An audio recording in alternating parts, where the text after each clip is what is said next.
नमस्कार दोस्तों, मेरा मनोज आर्यन एजुकेशन में आप सभी का हार्दिक अभिनंदन करता हूं। तो मित्रों, लास्ट क्लास में हमने चर्चा की थी सर्वनाम के निश्चित और अनिश्चयवाचक सर्वनाम के बारे में। आज हम सर्वनाम के शेष बचे प्रश्नवाचक सर्वनाम, संबंधवाचक सर्वनाम और निजवाचक सर्वनाम के बारे में चर्चा करेंगे।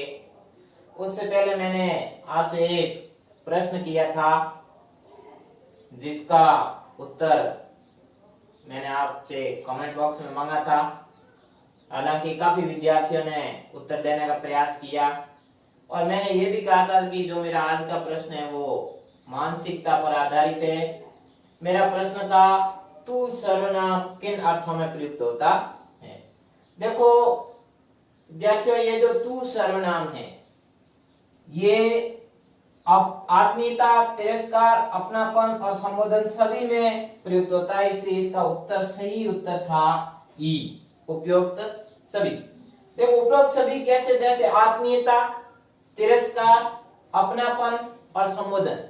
इसमें अगर मैं आपको बताना चाहूं तो आत्मीयता, जैसे अपने साधारण मारवाड़ी भाषा में जैसे माँ को एक आत्मीयता के रूप में या आत्म सम्मान के रूप में, जैसे आदर सूचक शब्द में कहते हैं, जैसे माँ तूने ये काम नहीं किया या माँ तू इधर आ, तो ये जो आत्मीयता। तिरस्कार में जैसे छोटे अगर बड़ों को अगर तू के रूप में कहें, जैसे विद्यार्थी अपने शिक्षक को अगर मान लो शिक्षक उनसे प्रश्न पूछे और सामने अगर वो विद्यार्थी जवाब देता है कि तू कौन से ज्यादा समझदार है, तो तू शब्द तिरस्कार के रूप में आ गया। और संबोधन है जो जैसे तू इधर आ, तो ये है संबोधन। यानी जो तू सर्वनाम शब्द है ये उपरोक्त सभी में सभी अर्थों में प्रयुक्त होता है। तो ये तो था मेरा लास्ट प्रश्न का जवाब। अब मैं आज की क्लास को आरंभ करने से पहले आपसे यही कहना चाहूंगा कि जो मेरे वीडियो को आज पहली बार देख रहे हैं वे मेरे वीडियो को अंत तक देखें, पूरा देखें। और अभी तक आपने सब्सक्राइब नहीं किया है मेरे चैनल को तो सब्सक्राइब करें, लाइक करें और शेयर करें। तो अब आज शुरू करते हैं।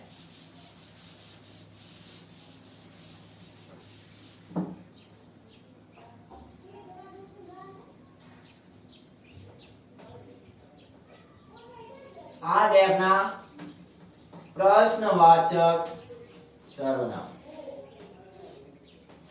प्रश्नवाचक सर्वनाम।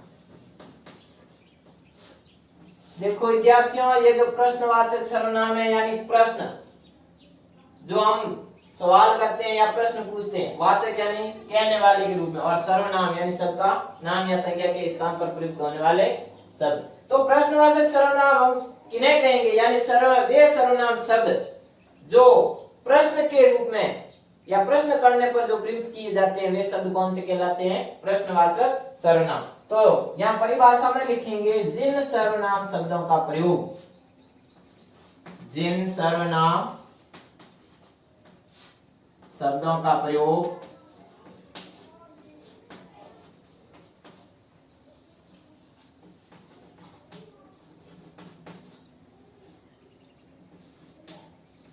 जिन सर्वनाम शब्दों का प्रयोग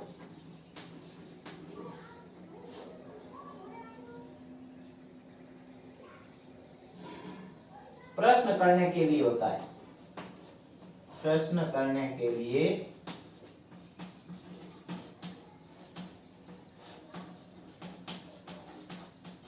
होता है। देखो विद्यार्थियों, इसको मैंने पहले भी कहा था कि जो ये सर्वनाम है, संज्ञा, टॉपिक है, इनको रटना नहीं है, सिर्फ समझना है। देखो प्रश्नवाचक सर्वनाम जिन सर्वनाम शब्दों का प्रयोग किनके लिए करते हैं, प्रश्न करने के लिए। प्रश्न करते हैं हम किसी से, तो प्रश्न करने के लिए जिन शब्दों का प्रयोग करते हैं तो वह क्या कहलाते हैं, प्रश्नवाचक सर्वनाम। अब देखो प्रश्नवाचक सर्वनाम में क्या क्या होगा, जैसे क्या, किसने, क्यों। ये शब्द क्या है, प्रश्नवाचक सर्वनाम। जैसे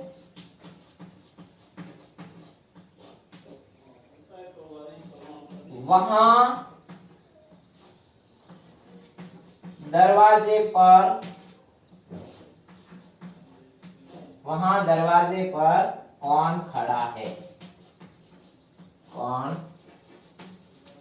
खड़ा है।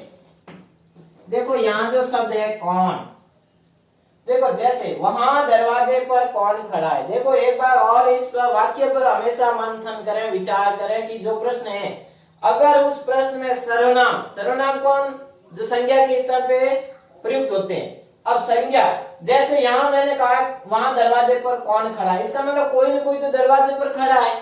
अगर खड़ा है तो उसका भी कोई न कोई नाम है। अब उसके नाम के स्थान पे हम प्रयुक्त कर रहे हैं वहां शब्द, तो ये प्रश्न। अब उसके नीचे अंडरलाइन किया है कौन के नीचे, तो ये हो गया कि ये कौन सा सर्वनाम हो गया, प्रश्नवाचक सर्वनाम। इसी प्रकार उसने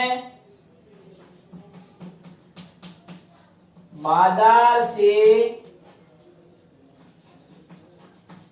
क्या खरीदा। ध्यान दें मित्रों, उसने बाजार से क्या खरीदा। अब देखो अगर हम प्रश्न कर रहे हैं और उसका उत्तर मिल रहा है और वो भी किसी संज्ञा या वस्तु का नाम, तो हमारा कौन सा होगा सर्वनाम, प्रश्नवाचक सर्वनाम। जैसे उसने बाजार से क्या खरीदा, यानी किसी ने किसी से बाजार से खरीदा है। अब खरीदने वाले का नाम है, अगर नाम है और नाम के स्थान पे सर्वनाम प्रयुक्त हो रहा है और उसका बोध करवा रहा है, तो ये प्रश्नवाचक सर्वनाम। लेकिन इस बात पर गौर करें। देखो प्रश्न है, जैसे मैं यहाँ उदाहरण दे रहा हूं, एक तो है कौन हंस रहा है, क्या है, कौन हंस रहा है। अब ये मेरा अंडरलाइन यहां। अब इसी वाक्य को देखो, मैंने लिखा क्यों हंस रहा है, क्यों हंस रहा है।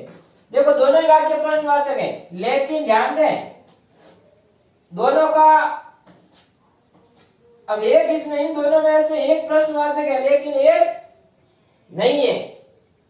तो देखो इनमें से कौन सा, जैसे कौन हंस रहा है, मैंने पहले भी कहा है कि जब हम प्रश्न करते हैं और व्यक्ति या वस्तु का अगर नाम और उसके स्थान पे प्रयुक्त हो रहा है तो प्रश्नवाचक, अगर नहीं तो देखो जैसे कौन हंस रहा है, इसका मतलब हंसने वाला कोई ना कोई व्यक्ति है, व्यक्ति है उसका नाम है उसके स्थान पे।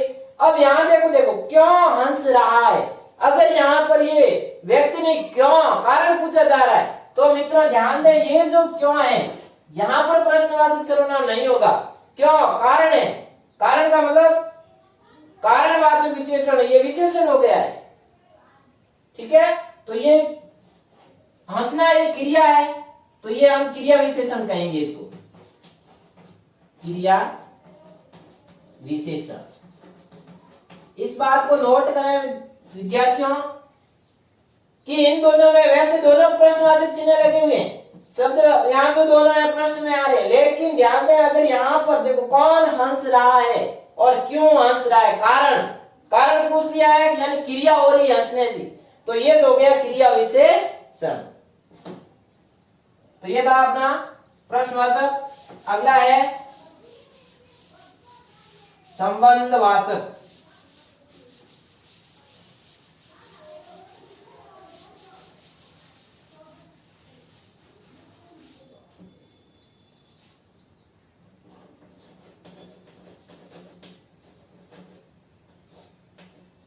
संबंधवाचक सर्वनाम।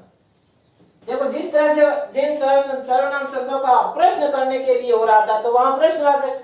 अब यहाँ संबंध का मतलब दो जो उपवाक्य है, उन दोनों उपवाक्यों के बीच में ऐसे शब्द जो उन दोनों को जोड़ने का, उनके बीच में संबंध बताने के जो प्रयुक्त करते हैं, वो शब्द कौन से कहलाते हैं, संबंधवाचक सर्वनाम। तो परिभाषा में लिखोगे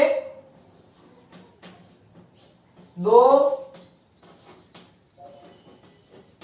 उपवाक्यों या जिन सर्वनाम शब्दों का प्रयोग संबंध बताने के रूप में किया जाता है तो वो संबंधवाचक सर्वनाम, या दो उपवाक्यों के बीच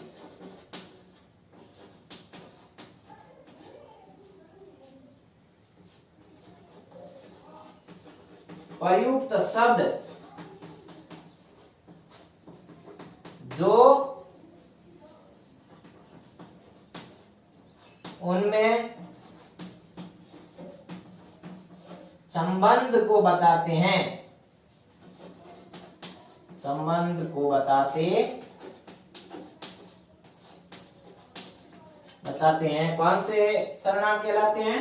संबंधवाचक सर्वनाम, संबंधवाचक सर्वनाम कहलाते हैं।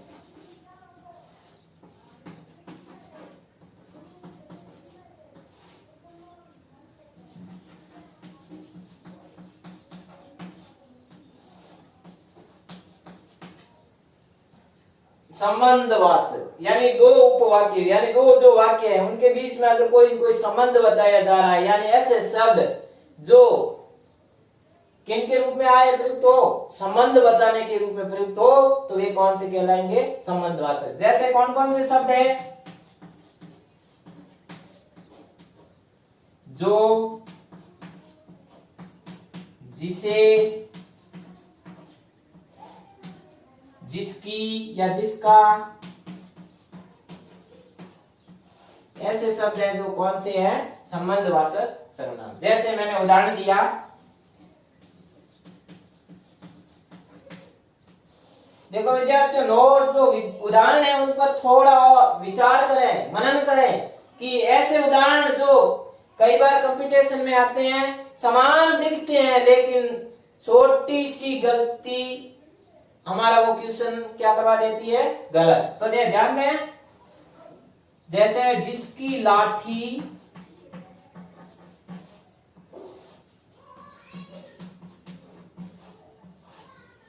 लाठी उसकी भैंस। देखो वाक्य में मैंने पहले भी कहा था प्रश्न का, यानी हम जो भी प्रश्न करते हैं अगर वो संज्ञा या व्यक्ति या वस्तु के नाम के स्थान पे प्रयुक्त हो रहा है तो वो प्रश्नवाचक सर्वनाम। तो वैसे ही यहाँ सर्वनाम, पहले हमें शब्द को सर्वनाम देखना, सर्वनाम यानी संज्ञा के स्थान पे प्रयुक्त होने वाले ही है। तो यहाँ भी देखें कि अगर जो भी हम कर रहे हैं उसे प्रश्न करो, अब ये प्रश्न करने से उसकी संज्ञा के स्थान पर प्रयुक्त हो रहे हैं, तो अब संज्ञा के स्थान पे किस रूप में हो रहे हैं? संबंध में हो रहे हैं तो संबंधवाचक, प्रश्न के रूप में हो रहे हैं तो प्रश्नवाचक। तो ध्यान दें, जिसकी लाठी उसकी भैंस। तो ध्यान दें, ये जो शब्द आ गया अपना जिसकी, ठीक है। अब जिसकी लाठी उसकी भैंस, अब यह समझ ये हुआ कि यानी कोई न कोई व्यक्ति तो ताकतवर है। अब ताकतवर है तभी, अब जैसे ताकतवर है तो व्यक्ति है तो उसका नाम है, अब उसके नाम के स्थान पे आ रहा है, इसका मतलब कौन सा हुआ? संबंधवाचक। उसका संबंध क्या है? अगर वो ताकतवर है तो भैंस उसकी हो सकती है, यानी उसका ये क्या हो गया? संबंध हो गया। अगला,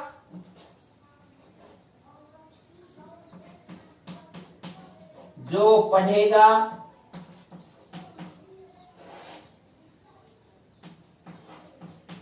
वो उत्तीर्ण होगा, जो पढ़ेगा वो उत्तीर्ण होगा। इसका मतलब जो शब्द, यानी जो पढ़ेगा, यानी पढ़ने वाला कौन है? कोई न कोई विद्यार्थी है। अब वो विद्यार्थी है तो उसका भी कोई नाम हो सकता है। अगर उसका नाम है तो वो नाम के स्थान पे प्रयुक्त हो रहे हैं तो सर्वनाम।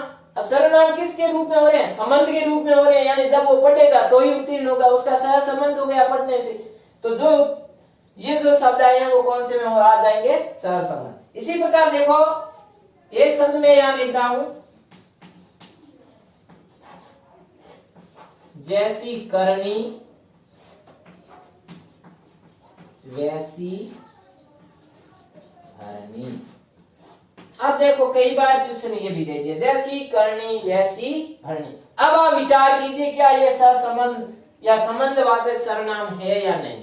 1 मिनट का समय दे रहा हूं, आप विचार कीजिए, मनन कीजिए कि जैसी करनी वैसी भरनी, क्या ये संबंधवाचक है या नहीं। अगर है तो क्यों, नहीं है तो क्यों। विचार कर लो, जैसी करनी वैसी भरनी। और आगे एक और वाक्य मैं दे रहा हूं वहां पे,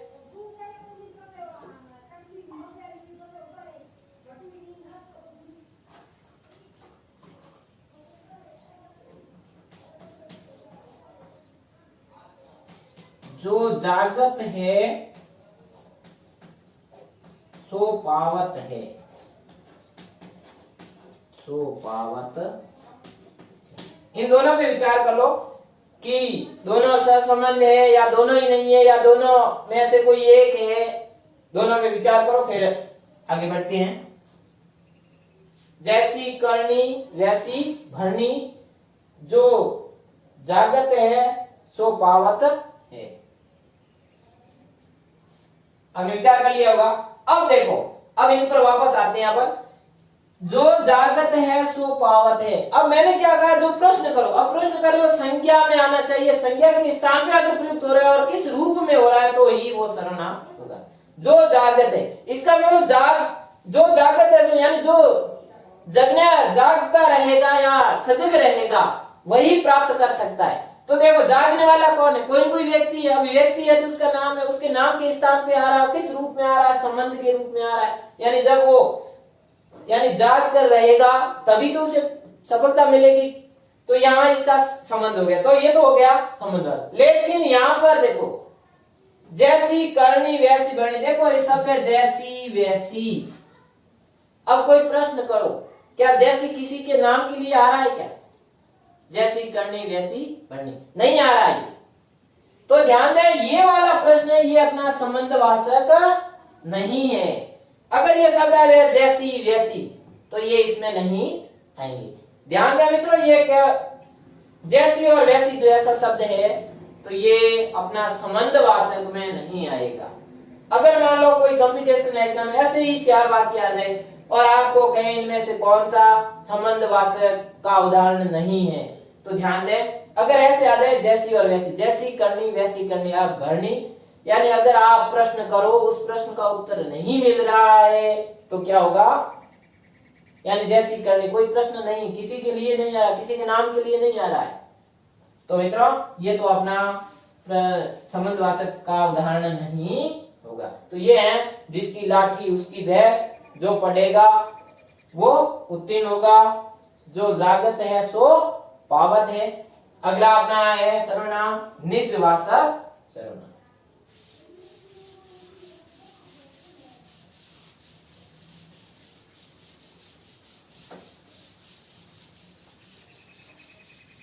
नोटबुक पास में रखें, लिखने का अभ्यास करें। जितना आप लिख करके याद करोगे उतना ही ज्यादा स्थायी होगा, रटना बिल्कुल भी नहीं है।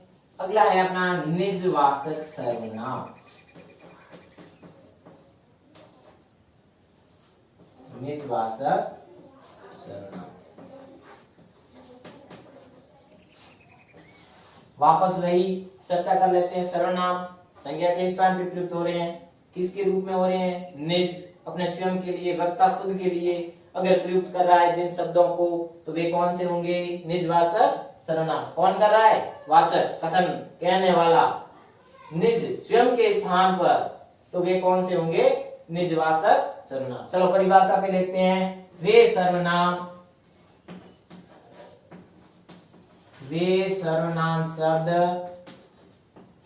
जो वक्ता यानी कहने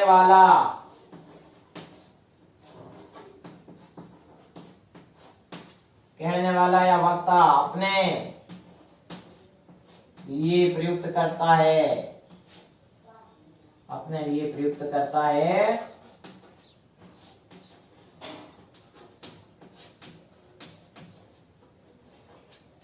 अपने लिए प्रयुक्त करता है। कौन से सर्वनाम कहलाते हैं? निजवाचक सर्वनाम। निजवाचक सर्वनाम कहलाते हैं।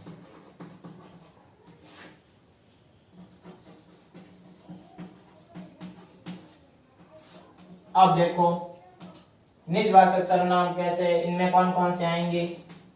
जैसे उदाहरण में अपने आप, अपने आप, स्वयं, खुद, ऐसे शब्द जिनका प्रयोग वक्ता खुद अपने लिए कर रहा है वो किसका होगा? निजवाचक सर्वनाम का उदाहरण होगा। जैसे उदाहरण दे रहा हूं मैं यहां,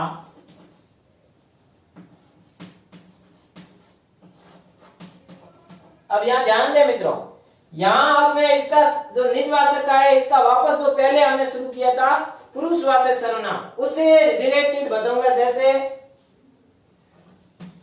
मैं, ध्यान से पढ़े, इसको ध्यान दें, देखो, अपने आप पढ़ लूंगा। अब मित्रों यहां ध्यान देने की बात यह है कि अगर ये अंडरलाइन मैंने यहां की है, कहा? अपने आप के नीचे, और प्रश्न पूछा कि कौन सा सर्वनाम है, पुरुषवाचक भी होगा, निजवाचक भी होगा, संबंधवाचक भी होगा, तो वहां आपका उत्तर क्या होना चाहिए? निजवाचक। क्यों? क्योंकि ये जो वक्ता मैं, ये किसके लिए प्रयुक्त कर रहा है? अपने आप, स्वयं के लिए कर रहा है, अपने आप, यानी ये जो काम है यानी पढ़ना है वो मैं अपने आप कर लूंगा। तो इसका मतलब प्रश्न करो, पढ़ने वाला कौन है? अपने आप, यानी मैं हूं। मैं कौन हूं? मेरा नाम है, मेरा नाम है, और मेरे नाम के स्थान पे मैं शब्द प्रयुक्त कर रहा हूं। तो अगर मान लो ये प्रश्न, यही का यही वाक्य अगर यहां अंडरलाइन ना करके आपको पूछ ले, मैं के नीचे अंडरलाइन करके पूछा जाए कि कौन सा सर्वनाम है, तो ध्यान देना है वहां रेखांकित शब्द कौन सा है, इस बात पर ध्यान देना है। यहाँ अपने आप के नीचे है तो हो गया निजवाचक, लेकिन अपने आप शब्द है, मैं अपने आप पढ़ लूंगा, अंडरलाइन कर लिया है मैं को, तो यहाँ ध्यान दे, मैं पुरुषवाचक है, लेकिन जो पुरुषवाचक है उसमें भी कौन सा पुरुषवाचक है? मैं, उत्तम पुरुषवाचक सर्वनाम है। कौन सा है? उत्तम पुरुषवाचक सर्वनाम है। ध्यान दें मित्रों, कहा शब्द को, कौन से शब्द को रेखांकित किया गया, इस बात पर विशेष ध्यान दें। यहाँ मैंने पहले भी कहा है, रटना बिल्कुल भी नहीं है, अपने आप को रट लिया कि शब्द में अपने आप आ गया इसका मतलब निजवाचक हो गया, नहीं। शब्द कहां से पूछा जा रहा है? अगर मैं को पूछ लिया और अपने आप लिखा हुआ है, अपने आप के नीचे है ही नहीं, तो वो कौन सा होगा? उत्तम पुरुष। अगर यहाँ उत्तम पुरुष नहीं दे और सीधा लिख दे पुरुषवाचक सर्वनाम, तो सीधा पुरुषवाचक सर्वनाम। पुरुष में भी पूछा जाए तो होगा उत्तम पुरुष सर्वनाम। अगला, तुम स्वयं चले जाओ, तुम स्वयं चले जाओ। देखो मित्रों, यहां दे दिया स्वयं के नीचे, किसके नीचे? स्वयं के नीचे। कौन सा सर्वनाम? निजवाचक। देखो यहां स्वयं है, अब देखो तुम स्वयं, यानी किसके लिए? तुम के लिए, स्वयं के लिए प्रयुक्त करें, यानी तुम खुद, अपने आप, स्वयं, उसके रूप में आ रहा है तो हो गया निजवाचक। अगर यही, अगर तुम के नीचे अंडरलाइन होता, किसके नीचे? तुम के नीचे, तो कौन सा? पुरुषवाचक। पुरुषवाचक में भी तुम किस में आ रहा है? मध्यम पुरुष में, तो ये होगा मध्यम पुरुष वाचक सर्वनाम। कौन सा? मध्यम पुरुष। तो ध्यान दें, अगर अंडरलाइन कहां है? तुम के नीचे है तो मध्यम पुरुष, अगर स्वयं के नीचे है तो निजवाचक। अगला, वह खुद, वह खुद आ जाएगा। अब देखो खुद के नीचे है, किसके लिए? खुद किसके रूप में आ रहा है? उसके लिए, वह नहीं, वह के रूप में, वह के स्थान पे आ रहा है स्वयं, निज, खुद, तो खुद के नीचे अंडरलाइन है तो निजवाचक। अगर यहाँ वह होता तो पुरुषवाचक। पुरुषवाचक में भी अन्य पुरुष। कौन सा? अगर मान लो ये वह को होता तो ये होता अन्य पुरुषवाचक, अन्य पुरुषवाचक।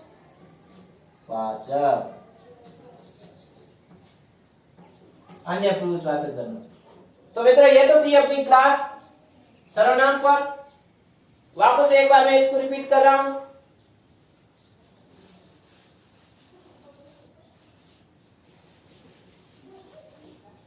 यह है निजवाचक सर्वनाम,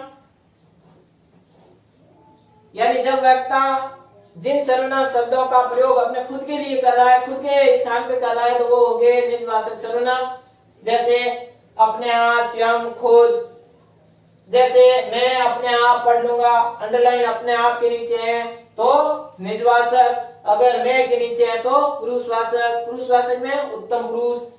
तुम स्वयं चले जाओ, स्वयं के नीचे है निजवाचक, तुम के नीचे होगा तो क्या हो जाएगी मध्यम पुरुष, पुरुषवाचक सर्वनाम। अब वह खुद आ जाएगा, खुद के नीचे है निजवाचक, वह के नीचे है तो अन्य पुरुषवाचक सर्वनाम। अब रोजाना की भांति अंतिम में आपसे प्रश्न।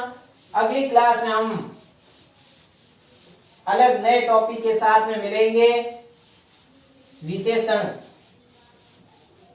तो आज का मेरा प्रश्न है, अब देखो मैं जो भी प्रश्न कर रहा हूं उसका आप मुझे उत्तर देने का प्रयास करें। आपका गलत होगा तो भी मैं बता दूंगा, सही होगा तो भी यहाँ हम चर्चा करेंगे।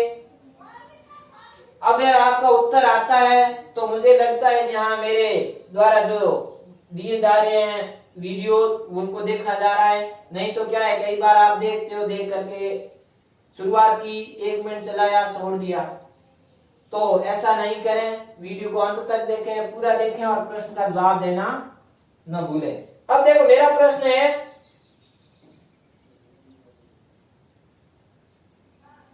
चाय किसने कब क्यों कैसे वह किसके लिए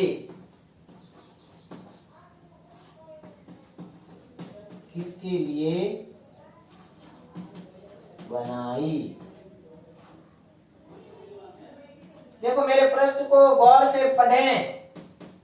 चाय किसने कब क्यों कैसे वह किसके लिए बनाई। वाक्य में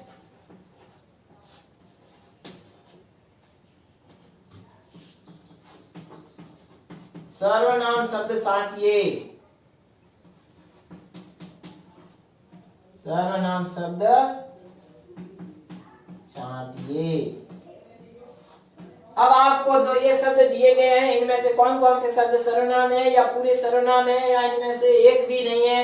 आप मेरे सर्वनाम जो टॉपिक है इसको पूरा पढ़ें, उसके आधार पे इसका उत्तर देने का प्रयास करें। मैं आपके आंसर की प्रतीक्षा कर रहा हूं और मुझे उम्मीद है कि आपके अधिक से अधिक आंसर आएंगे और सटीक सही आएंगे। तो मिलते हैं अगली क्लास में, तब तक के लिए धन्यवाद।